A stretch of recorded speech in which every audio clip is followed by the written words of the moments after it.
Sinulatan ng GMA Network ang Commission on Elections para hilingin baguhin ang ilang itinakdang alituntunin sa pangangampanya ng mga kandidato sa 2013 elections. Narito ang report.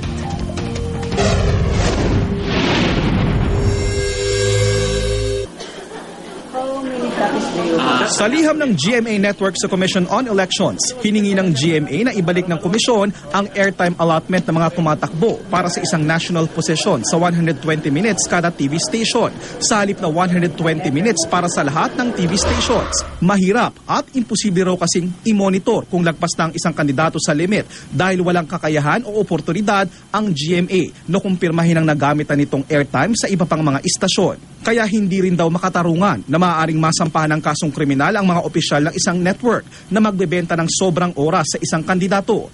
Nakikita rin ng GMA na magkakaproblema sa right to reply provision. Baka raw dumagsa ang mga kahilingan ng mga kandidato na bigyan din sila ng airtime para sagutin ang mga news report.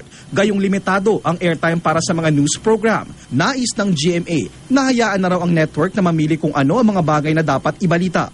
Hiniling din ng GMA na muling pag-aralan o kaya ay bawiin ng COMELEC ang rule nito na kailangang ipagpaalam muna sa COMELEC ang anumang paglabas ng isang kandidato sa isang programa. Sinabi na ng COMELEC na babaguhin na raw nila ito at hindi na kailangang humingi ng permiso, kundi kailangan na lang sabihan ng COMELEC sa anumang guesting ng kandidato. Dapat maliwanagan lahat itong mga issues na ito bago papasok tayo sa campaign period.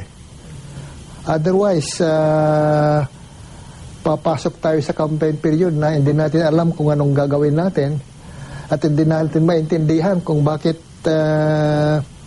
sumobra itong rules na pinalabas ng COMELEC. Generally, under our rules, we don't have an MR from en banc resolution, and this is an en banc resolution.